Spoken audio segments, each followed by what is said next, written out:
When anyone says transportation hub, I imagine a large facility where someone can get tickets, access rides to different transportation systems, and have amenities that facilitate for more comfortable travel like food, restrooms, and lounges. I imagine it as this highly visible landmark where you can see it from blocks away. After all, public transportation is one of the most important public works infrastructure a city can have. It's up there with hospitals, schools, government buildings, parks, and other public spaces. To me, a transportation hub is a beacon, and you can see it from blocks away telling people, come to me and I can take you to where you need to be. When anyone says transportation hub, I think Santiago Calatrava, who designed this, and this. So whenever the talk is about Penn Station, part of my soul just withers and dies. It's hard to imagine that a major transit hub that services not one, not two or three, but 4 rail transit systems is buried beneath a sports and entertainment arena. Penn Station to me is this amorphous concept of a place. Unlike the World Trade Center station, it's clear as day where it's located. You could be blocks away, but there's no need to grab your phone for GPS directions. From far away, you can clearly see this white structure. The good news is that Penn Station is undergoing a facelift, and hopefully the station will be more user-friendly. But that is the future, and we're living in today. So this video is not mainly about the future of Penn Station, but what it looks like today. We're going to break it down so that you can easily navigate your way through this hodgepodge transit hub. We're going to talk about the layout, track access, entrances, and more. Welcome to Urban Caffeine. My name is Thea, and you're watching a channel that breaks down New York transportation for its users. And also, if you like videos like this, don't forget to hit that like button. First off, let's talk about the different transit systems that Penn Station services. Amtrak connects New York City to major cities across the US. This is your cross-country train. The New York Subway is the train that travels within New York City. The Long Island Railroad is the commuter rail that goes east of New York City into Long Island. The New Jersey Transit, or NJ Transit, connects New York City with cities in New Jersey. These are all the rail systems that Penn Station services now. There is a future plan that will add the Metro North with access to upstate New York and beyond, but more on that later. Penn Station is in Midtown Manhattan. A portion of Penn Station is half of the Farley Building. This portion is known as the Moynihan Train Hall, and the rest of it is below ground underneath Madison Square Garden and Penn 2 Plaza. This underground portion is what's referred to as the main Penn Station, and the subway lines for the ACE and 123 are here. All these connect underground. When you're on the street level, you'll see the Farley Building, which was formerly a post office, Madison Square Garden, and 2 Penn Plaza, which is covered in scaffolding right now because it's under renovation. Penn Station takes up 2 levels below Madison Square Garden and 2 Penn Plaza, and its extension, also known as the Moynihan Train Hall, takes up half of the Farley Building. The rest of the Farley Building is meant for offices, retail, and other public amenities. Further below ground are all the train tracks and platforms, and Penn Station has 21 tracks. These 21 tracks are accessed by 11 platforms. Moynihan Train Hall has access to tracks 5 to 21, and Penn Station has access to all tracks. The New Jersey Transit operates on the lower number tracks 1 to 12. And some of you are probably going to correct me and say, oh, the NJ Transit tracks are from 1 to 10. Services change all the time, but know that the New Jersey Transit operates on the lower half of the tracks. Since tracks 1 to 4 are not accessible from Moynihan Train Hall, the NJ Transit ticket booths and customer counters are at the main Penn Station under Madison Square Garden. The Long Island Railroad operates on the northern tracks from 13 to 21, and you will find customer service and ticket booths both at the Moynihan Train Hall and at Penn Station.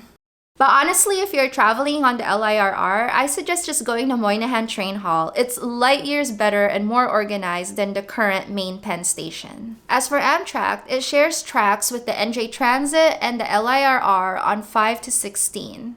Amtrak's customer service and amenities are mainly at Moynihan Train Hall. Here you can find a ticket counter, luggage check-in and baggage claim, and other customer service needs. I'm not sure if there are still Amtrak customer service amenities at the main Penn Station. If you know, comment down below. I went there to see for myself, but right now the main Penn Station is just a horror story with all the construction going on. So if you're traveling with the LIRR or Amtrak, just go to Moynihan Train Hall. Everything's much more organized and a much better experience, with much better facilities and food options.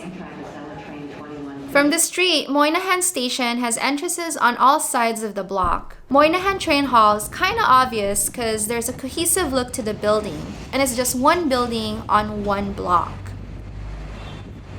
But with the main Penn Station spanning both Madison Square Garden and 2 Penn Plaza underground, the entrances are not going to be uniformly the same. One will only show the LIRR and subway, another just the NJ Transit, but all these entrances provide passage to all the train systems. It is actually easier to just enter one of these rather than go around the corner and look for the other entrance, because once you enter, there's all these signages that will take you to the train system that you need to get to. I know that this area is so complex, and my wish is that signage would just be cohesive. I don't ask for much, just cohesive signage. And if you're coming from the subway, you can directly access Penn Station without having to exit to the street.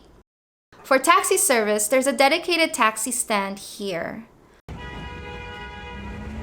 But as a tip, when hailing a cab, the flow of traffic on 7th Avenue goes south, 31st goes west, 8th Avenue goes north, and 34th is a two-way. So save drivers the trouble of having to turn around by hailing a cab on the street that's in the direction you're heading. I remember the first time I had to take a trip from Penn Station. I was just living in New York for a few months and decided to take a weekend trip to Philadelphia. I was such a noob to New York, so my default was to take an Uber from my apartment to Penn Station when I could have easily taken the subway. And it was about 7 or 8 in the morning on a weekend, so the subway would have been hassle-free. And it would have been easier because once you exit the subway station at 34th Street Penn Station, there was all these signage pointing you and directing you to where the trains are for Amtrak. But when you're on street level, it's so confusing because it is buried underneath Madison Square Garden, so all I had was this smallish door in comparison to Madison Square Garden. So even though I could clearly see Pennsylvania Station on the door, I didn't even believe that it was the main entrance, because since it's part of the building of Madison Square Garden, I thought this was some sort of back entrance. I even asked the driver, is this Penn Station? In my mind, everybody talks about Penn Station, so I was thinking it's this freestanding transit hub. Moynihan Train Hall had not existed yet, so all you had to go off of was these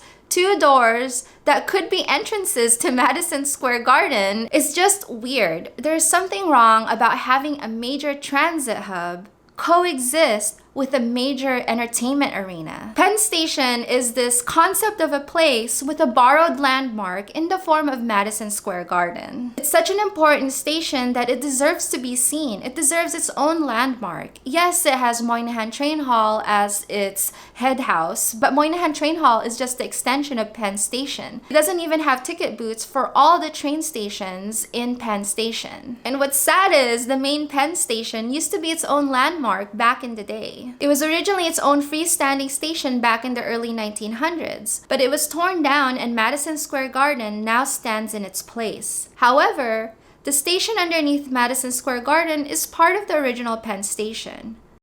This is why a lot of people are raising their hands to have Madison Square Garden relocated and rebuild Penn Station back to its original glory. Right now, the Penn 2 Plaza is under construction, and we're just gonna have to wait and see how it's gonna look, and is it gonna be as grand and outstanding as the World Trade Center station?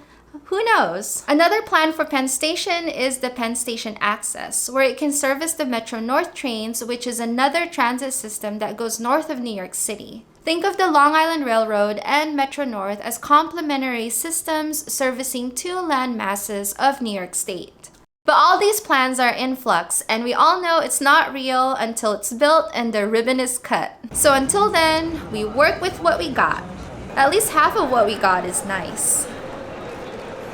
So let me know your thoughts. Would you like Madison Square Garden to be relocated? What about Penn Station servicing the Metro North Railroad? And if you take Penn Station regularly, let me know what you think of the renovations going on. Comment down below. Speaking of which, there are a lot of things happening in the transit sector of New York City. Omni machines are going to be rolled out in subway stations, and the Metro card is going to be phased out. There's going to be an Omni reader at the Roosevelt Island tram, and at JFK, there's the 2nd Avenue subway line, which I made a video on. There's Grand Central Madison, which is very new. I also have a video on that. So there's already a lot that I've talked about and a lot more that this channel will cover, and I'm so excited for the new things happening in the transit system in New York City. Make sure you subscribe so you won't miss future videos. If you like this video and want to support this channel, you can do so by joining Patreon. All proceeds from Patreon go directly back to Urban Caffeine to pay for things that keep this channel going. And as an added benefit, members gain access to my personal vlog where I talk about being a creator and share things I do in New York City. Thank you all so much for watching, and thank you to all current patrons. Until the next video, happy New Yorking!